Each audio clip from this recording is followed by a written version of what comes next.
Jumping right in, I'm going to put Ryan on the spot right away. Ryan, as we get started here things today, can you give us a brief overview of what happened in the legislature this year on housing policy and finance? What passed and what was left on the table? Hi everybody. So Ryan Bontrack, thanks for having me on this in the coalition for planning something about housing. I think the coalition's been really interested in it. Great. Is this on? Well, that would be good. Sure. I'll just keep going until we get the mic set up. So appreciate the time to talk about housing. I know at a city you got and wear many hats. Some of them are housing, usually they're not housing, but I know it's coming up in cities all across the state about just where the housing market is across the state, which is really challenging everywhere you go. There's housing needs everywhere. So it was a big conversation. I'm Assistant Commissioner at Minnesota Housing, and we're basically the state's housing bank. So we're a state agency, but the primary thing we do is help meet local needs through kind of aggregating all the state and federal resources to help finance both rental and home ownership development all across the state.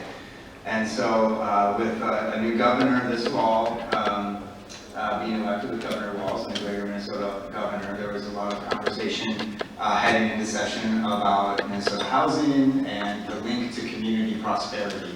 And that's really where we saw with the governor having the largest request for housing ever with Governor Walz. It's both in bonding and in resources that we give out as loans and grants to communities to help finance their housing. One thing that I did want to mention just about Minnesota Housing is you might not know that much about us, mostly because all of our work goes through community partners and lenders and those that are in your community and those trusted partners, community action agencies. I see Tim Flowers with Headwaters and Mary Thompson on the panel. All of our resources go to community partners that are in the community doing work and development. So we're the back-end financing. We're the source of that financing, but you might not feel or see us in the community as much as we actually are in the community. So as I'll talk about just with the session real quick, it was a lot happening in the session. It's a 2-year biennial budget. Minnesota Housing is a relatively small part of the budget. We're 0.3% of the overall budget. So when you think about the scale and scope of the challenges you may be facing or thinking about with housing, I think that's an overarching thing.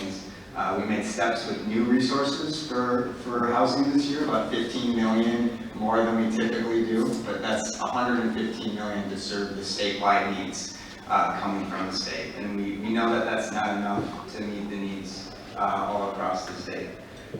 Over the past several years, when we award our funds, we're oversubscribed about 1 in 4. And that's the worst part, frankly, of my job, is saying no to a lot of projects in communities where the community need is there, the community wants to move forward, businesses are expanding, families want to move into a community, and there's just not the housing available in the region. Or there's not enough housing, or just costs too much to build. That's frankly the number one thing we see is there's a demand for housing, but it just costs too much. And that's really where Minnesota Housing comes in. The session, as you might know, went into a little bit of extra time, a little bit of extra innings, sorry. And I think the really powerful thing about session ending the way it did is that the last bill that passed was a housing bill. And it was a bipartisan bill for $60 million for housing infrastructure bonds. And I think that was a really strong way to end, for housing to end the session, was a bill that was extremely bipartisan, supported, focusing on infrastructure and meeting communities' needs around housing and housing infrastructure. So we're doing pretty good about what's needed or what we got, but know that there was a lot left on the table. And really looking forward to ongoing conversations with the coalition about hearing from communities and cities where there's a need, but there aren't the resources or the developer, and how we can work together to help meet more communities' needs around housing. Great, thank you very much. And then we hear consistently from our city members and our business community that the lack of available housing is a significant barrier to recruit employees and to grow businesses in our cities. What are the challenges of creating housing in Greater Minnesota, and what are the And are the challenges different in our communities versus the Twin Cities? Whoever wants to jump at this one first, I know that's a really big question. Who would like to begin? I see Chad reaching for that microphone. I can start out. I probably can't speak as much to the challenges as much in the Twin Cities, just based on my role being with the South Dakota Partnership for about 45 days here. But did have an opportunity to work a lot at the legislature and lobby on behalf of a lot of programs. I'm very thankful for a number of our funders like Minnesota Housing for being some of those partners, for Minnesota Housing as well for being some of those supporters as well too. We're finding the same issues with the cost of construction being a major issue, and we're starting to see a lot more competitiveness as well too through some of the existing state programs, including these small cities programs. So one of the things that we're looking at is not only advocating for more funding. I know that state agencies are working through that as well too. We may have to go to the federal level as well too, because we know that some of the state programs have to derive from some of the HUD requirements and such. So we're willing to be an advocate on behalf of the state of Minnesota and at the federal level, but also on behalf of greater Minnesota and all the communities that are here today to try to get some policy changes, but also some more funding as well. The Minnesota Tax Credit for Affordable Housing, which the coalition was a strong advocate of, and Minnesota Housing Partnership was behind that, leading Minnesota Cities. We've got a lot of supporters for that program. That's going to provide another tool in the toolbox in the future that we need. And I'd also like to add to, there's a lot of tools in the toolboxes, but some of them need to be probably enhanced a little more. We need some bigger tools in that toolbox. That's one program that I believe that will be very helpful in the future moving forward. Great, thank you. Anyone else?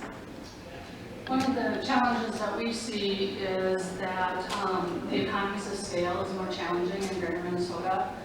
We just don't simply have the numbers of individuals that can make our housing projects more affordable. So it does ramp up costs a little bit more. The other thing that makes greater Minnesota on a different playing field than the Twin Cities is that the infrastructure and the cost of infrastructure. Many of our communities are interestingly landlocked, or their infrastructure only goes a certain way, and bringing that infrastructure out to places where we need it is difficult. And some of the requirements for some of the programs make it more challenging to act in smaller communities. The other thing that I think is very stark, or very needs to be very clear, is that when we're talking in our region, especially we serve the Headwaters region, workforce is affordable housing.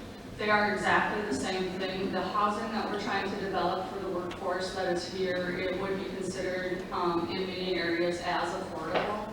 And so there's a misnomer when you're talking about affordable housing, there being a disconnect between who we're really trying to house. For example, someone who makes $15 an hour, their 30% of their income for housing should be $780 a month or less. So if you look around at the rents that are available in most of the communities, if they are over $780, anyone who makes less than $15 an hour, that would be considered unaffordable. An individual who's making $15 an hour could only afford a house that sells for $130,000. And as we all know, the cost of development right now exceeds that. We're running at about 175. So there's always this struggle between what the workforce that we're trying to house and what is affordable to them. Great, thank you very much. Maybe? Yes, I'll just add, so the Twin Cities also has workforce housing challenges, especially if you look at it in the way that Mary talked about it, in worker making minimum wage.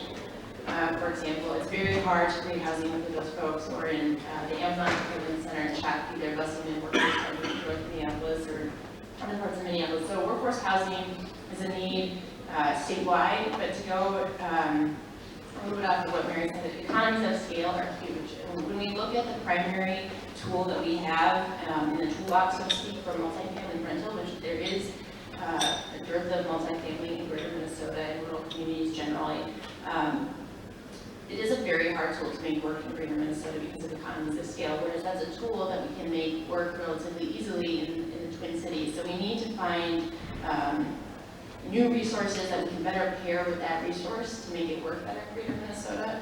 We also just need tools where if we recognize that LIHTC, the low-income housing tax credit program, is something that we can better deploy in urban areas, then what are other resources that we can, like the tax credit contribution fund that Chad mentioned, is that a tool that we can better deploy in Greater Minnesota to address some of those issues? Two different tax credits, they work very differently.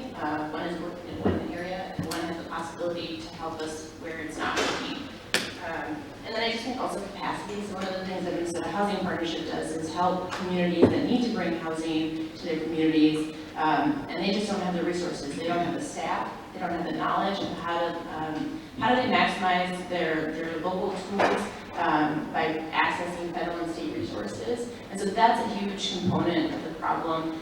And working with an organization like Minnesota Housing Partnership, where we have relationships with developers, in development, there's a huge trust issue because development is risky no matter what community you're developing in. So you can work with an entity like Minnesota Housing Partnership, Greater Minnesota Housing Fund, where we can help make those connections between the community and a developer.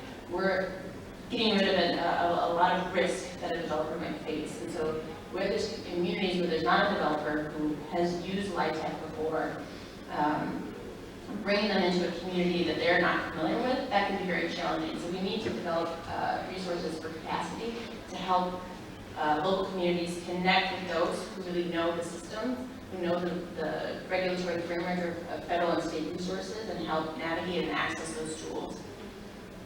Great, thank you. Just Anything to add? one thing real quickly as well too. I think one of the things that we've experienced here in Minnesota as well too is just a lack of contractors and builders and those in the trade industry, and I see a lot of heads shaking.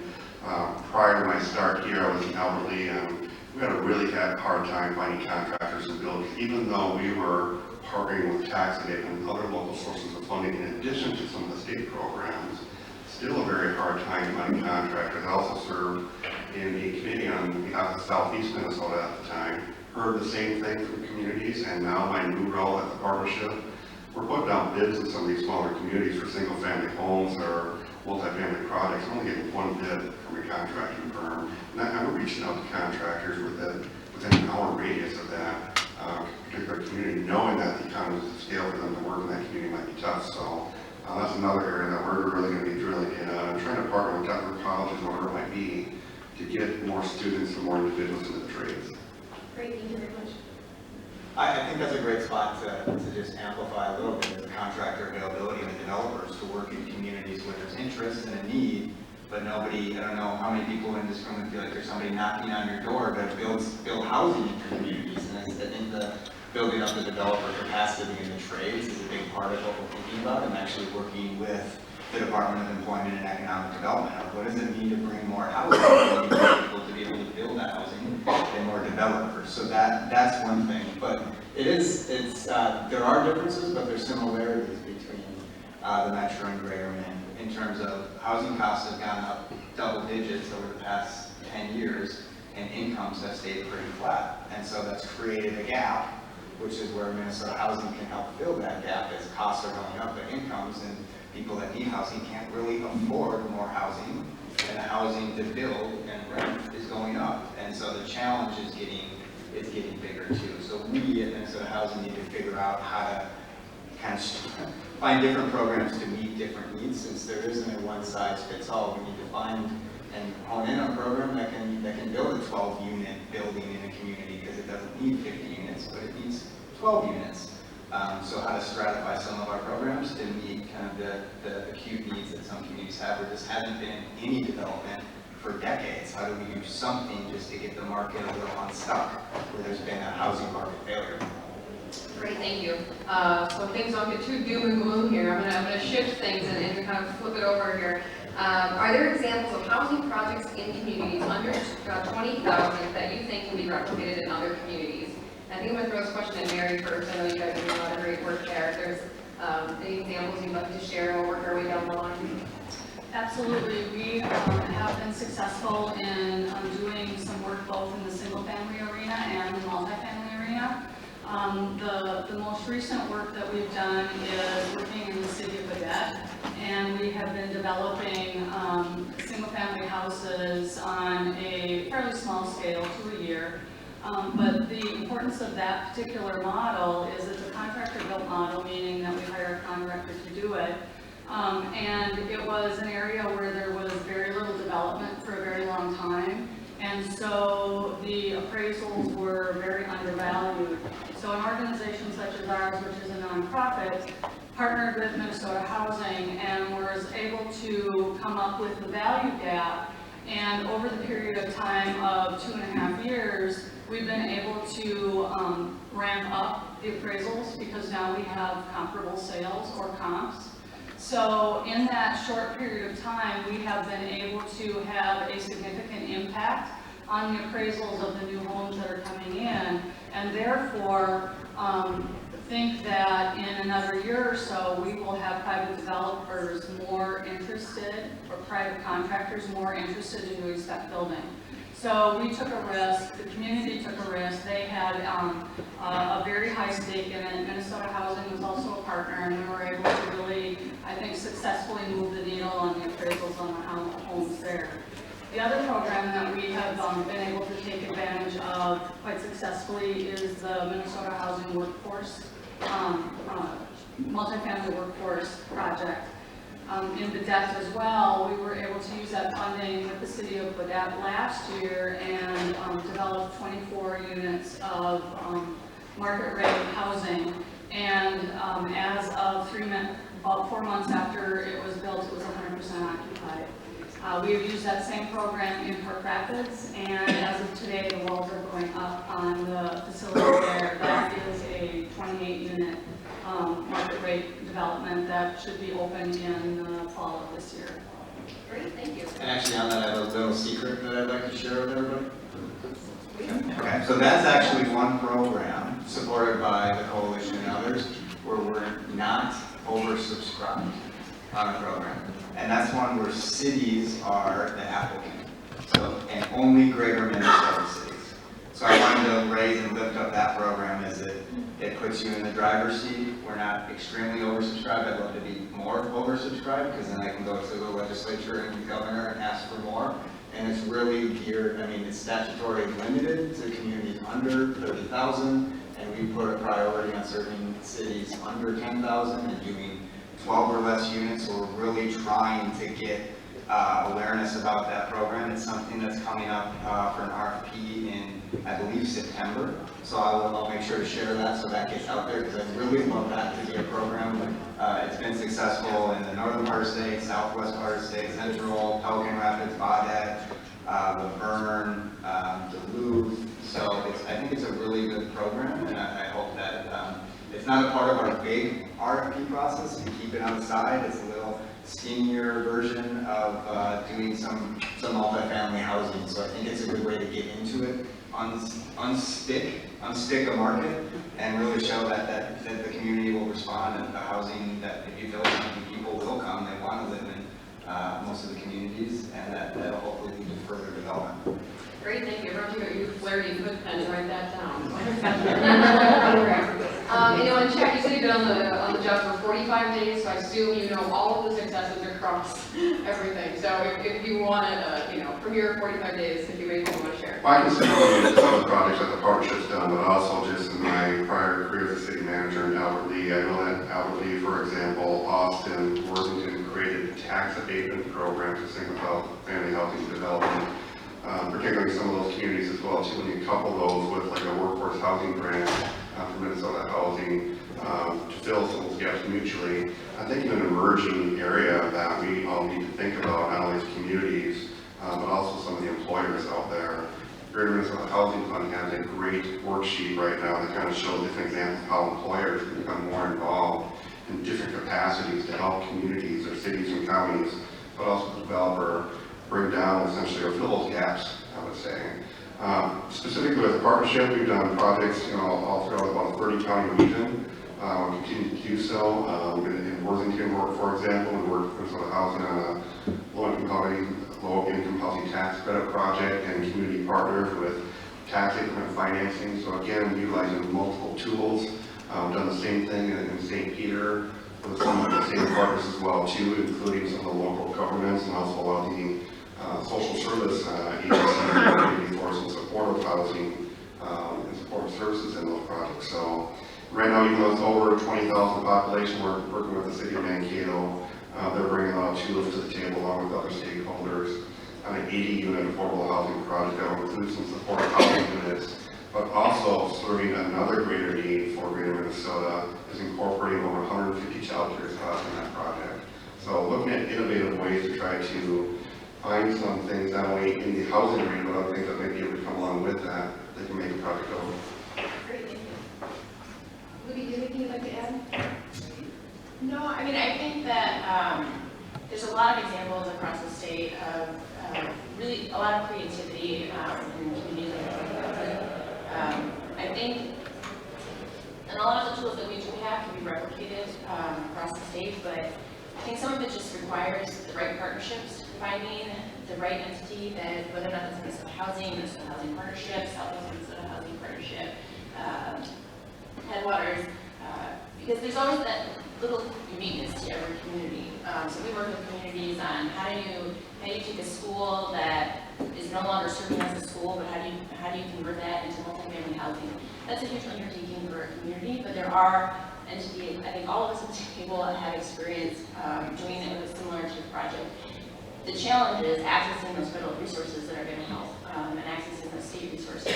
They are there, and so I think there's a lot of examples. One thing that this doesn't exactly answer your question, but one of the things that we're working on that is really relevant to smaller rural communities is the issue of Section 515 properties. So in Minnesota, there was a lot of development by USDA of Section 515 properties in the 70s, 80s.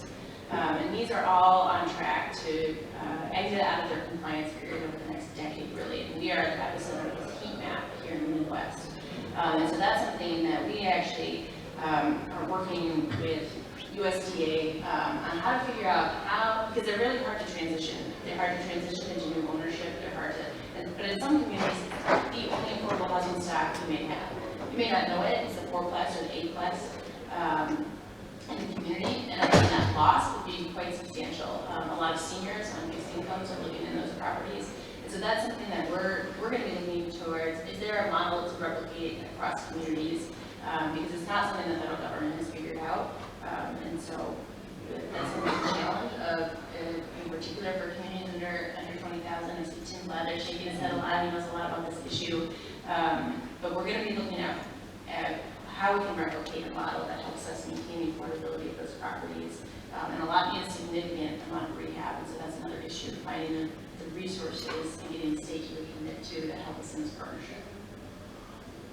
Is anybody here from Perham? All right, let's talk about Perham. So I like to talk about Perham because it's really where I saw, I think they're a community of 5,000 people, and they put together an LLC called Grow Perham, where they have a pretty diverse employer base and a pretty strong employer base, but they saw it as their economic competitive in their future was in housing. And so they pooled, I think, 5 in over 25 years.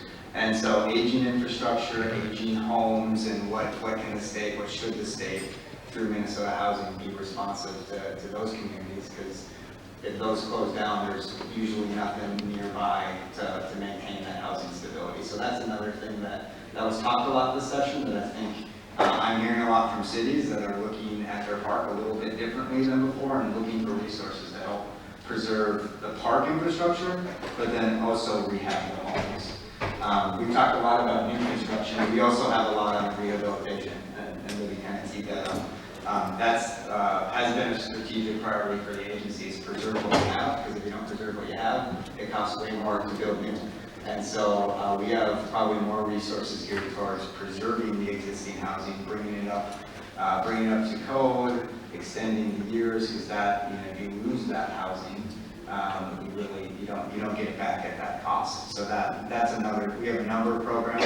I have a 2-pager that's simply simplistic and also has contact information, because I think one of the best things to do is where do you start? It can be confusing because you have all needs and 6 hats you're wearing each day. So I think sometimes the best way is to reach out to us, and then we can bring a team to you to kind of talk through what your housing market is, what your situation looks like, and different programs that might work.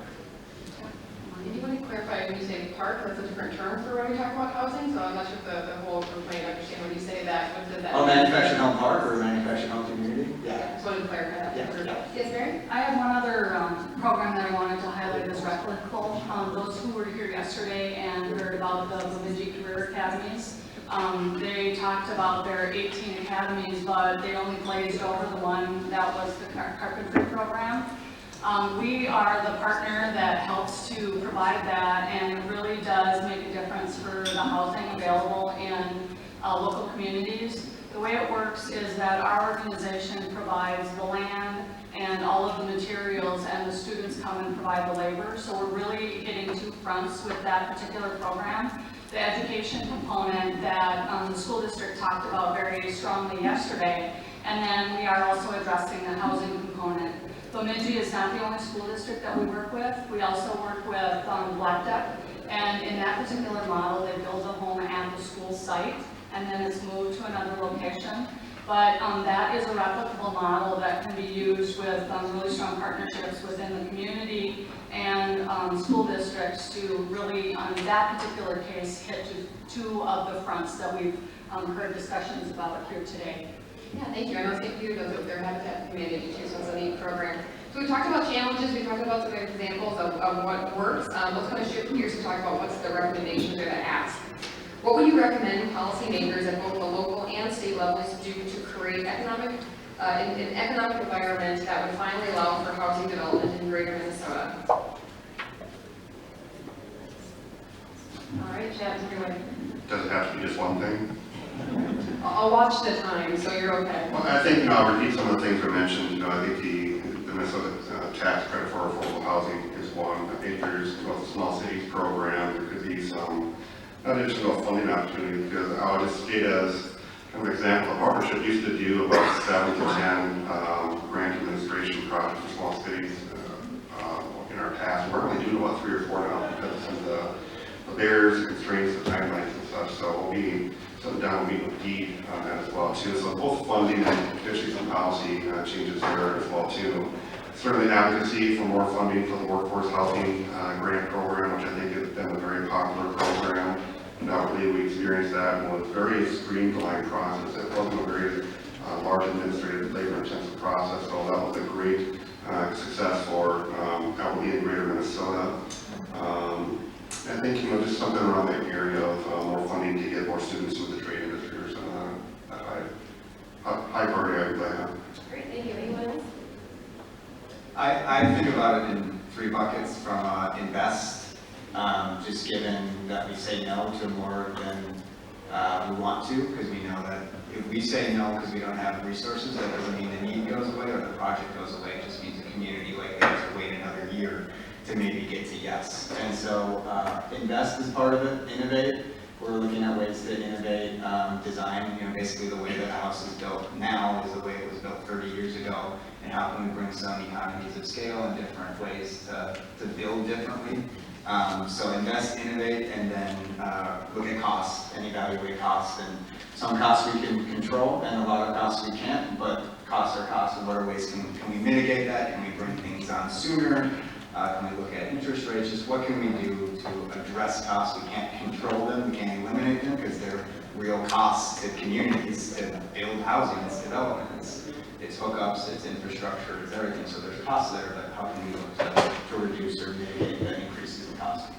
I'll just jump in. I think, so recently, with all the attention that affordable and workforce housing has gotten over the past several years, for whatever reason, policymakers still aren't committing to a solution, in my opinion. We're seeing incremental increases every once in a while. This year was a really good year. The state agency's budget increased by 13% for this next biennium. Well, given that it's 0.03% of 1%, whatever that is. Less than 1%. Yes, it's not going to really do that.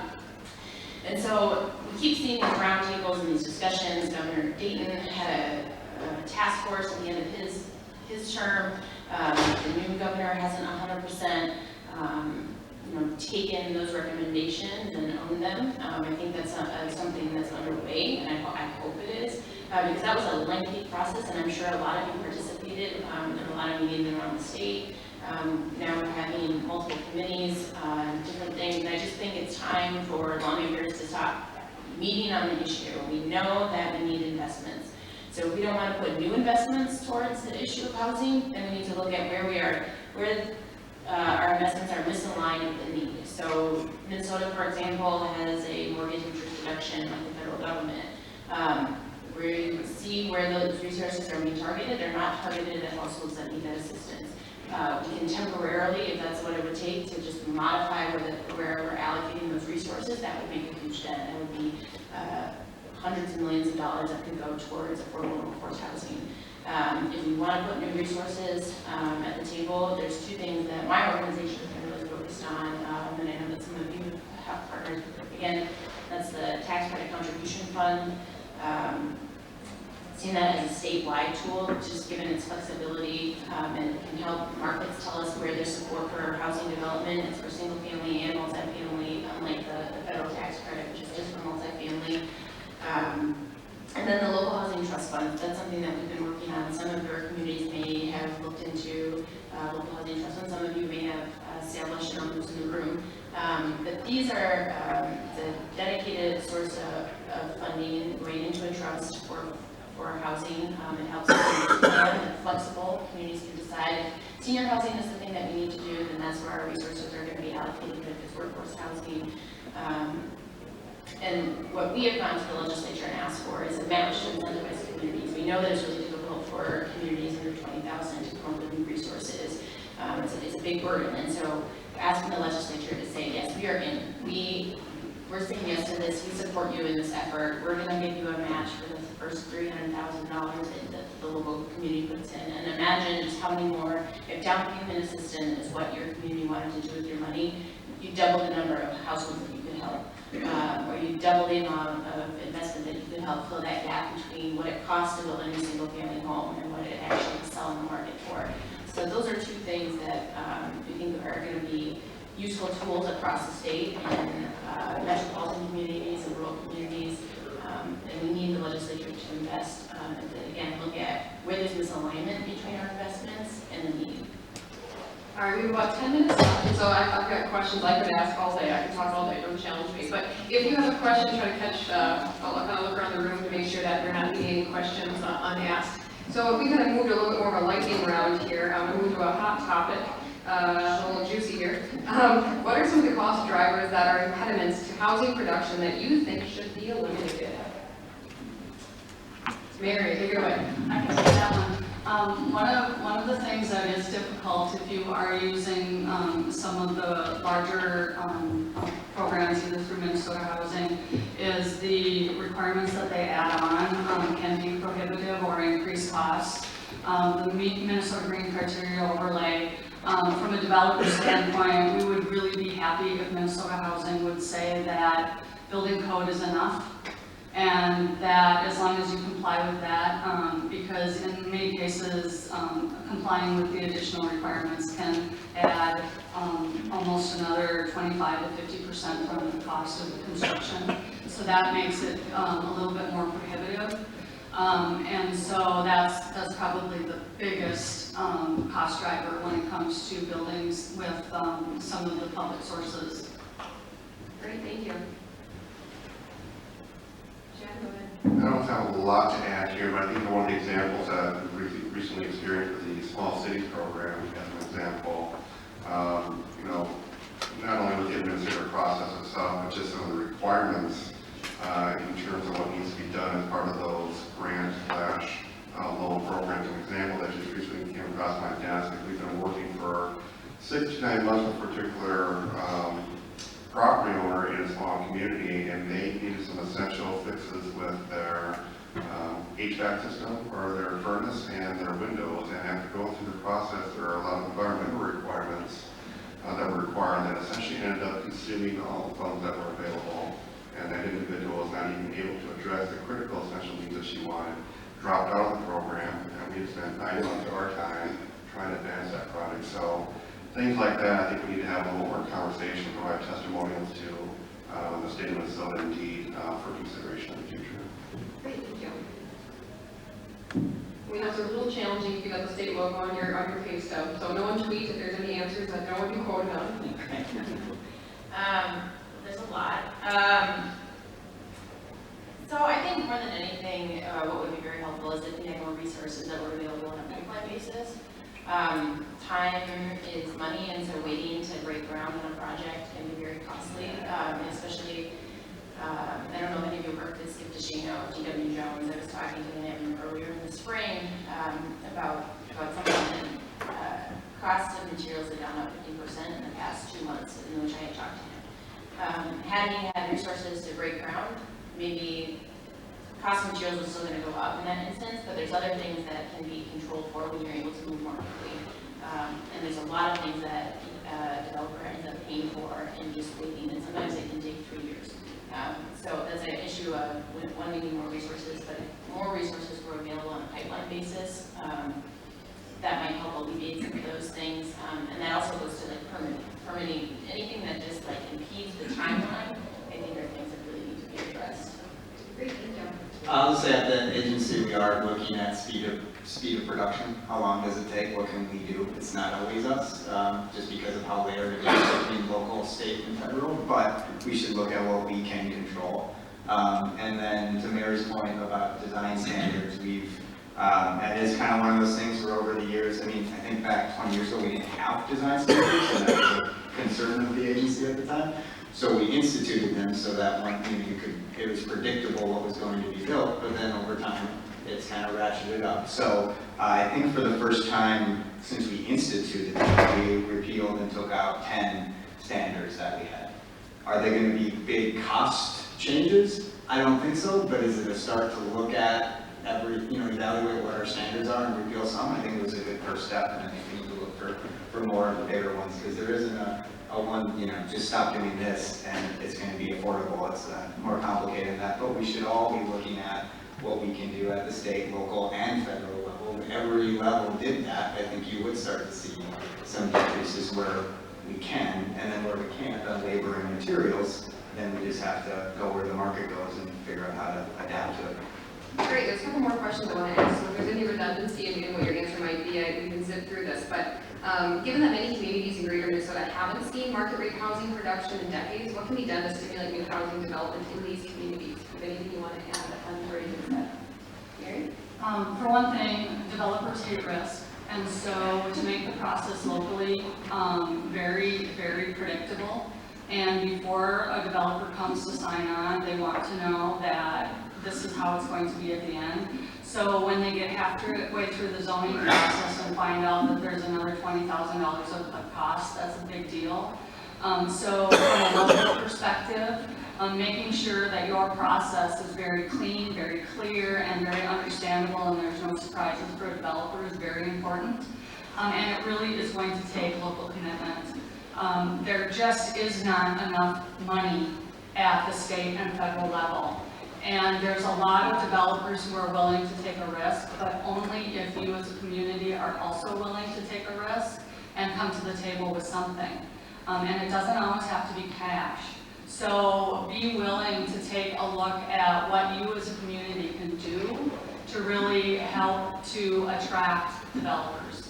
Great, thank you, Mary. Chad? And I would echo everything Mary said as well too. I just wanted to illustrate some statistics, in terms of the impact of economic development with affordable housing homes. Every 100 homes that are added in a community results in about $11.7 million in local income, 161 jobs in that first year following those projects, and about $2 million in local revenue.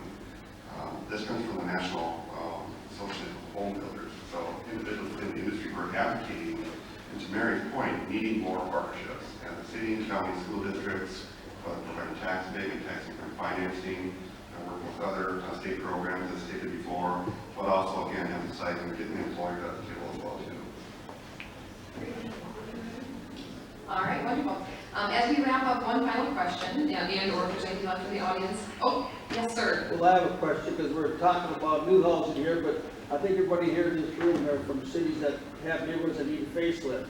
And we all have a lot of older homes, and some of these young couples would like to get into them if they could, but is there programs that have rehab? Because right now, if you go out and just to buy a lot and put the specials in, you're gonna have $40,000 to $60,000, you haven't put anything on that land yet. But I'm just wondering, if there's a way we could have some type of a down payment program, because all these couples can make the payment, because they're doing that already with their rental or apartment, but they need help with some down payment money, but also help with doing the rehab. And all these towns, and we're in one in Turret Lakes, we've got some nice old neighborhoods, but we need money to help get those houses rehabbed. But is there any type of a rehab program for this? There is. So we have a couple that, let's take this offline, but there's individual, there's down payment assistance for those that have the income but not the wealth to purchase. We have a pretty robust programs to respond to that, and then we do have fix-up, we call them fix-up loans or rehab loans that can serve, and there's a way that a community can partner with some homeowners in a community fix-up fund program. So I'd love to chat with you more about that. What's that program called? Is there a special name for it? The Community Fix-Up Fund, and actually I have a handout from that one specifically that I think we should talk about. Fantastic. Anyone has that question for him, grab him in the hallway here afterwards. Yeah, I'll be around for a while if people want to have any I'd questions. just like to add quickly to the small cities development program as well too. That's lots of rehab work as well too, so that's another program. Real quick. I just had a question, actually, one for Libby and one for Ryan. Glad that you mentioned the land trust. Do you see the one roof model out of the Arrowhead region transferring into other regions in the state? And then for Ryan, there was a result of the legislation this year, a release of a report of the Legislative Auditor's Office, and what your response to that is specific and the complexity of the application form itself. So I don't know a whole lot about One Roof's program in particular. I do think though that land trust is something that all communities need to start looking at. It's something that primarily been a metropolitan thing, keeping the land affordable in perpetuity, community ownership of the land essentially. And I think there's a lot of interesting models across the nation for land trust and rural communities in particular. So I think that's something that is worth exploring. And I don't know the specifics of One Roof, but they've been very successful, and I think there's other companies that are doing very similar. And then on the evaluation, one of our main programs is called the Challenge Program, and it's also one that's available for cities to apply. It does new construction, home ownership and rental, it does preservation, it does demolition, so it's probably our most important program and most geared towards meeting whatever community needs are.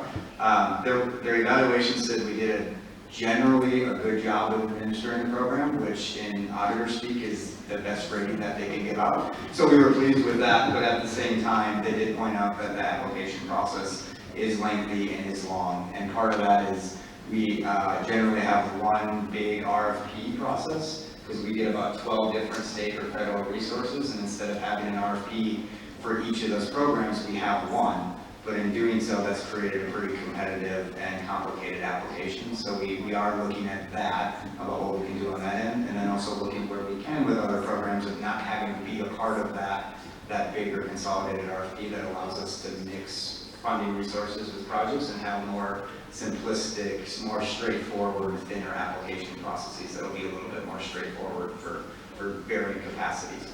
All right, this is going to be the final question, so I can get back on script, but I'm going to change it and say that you have one phrase or one sentence each can say something here as we close.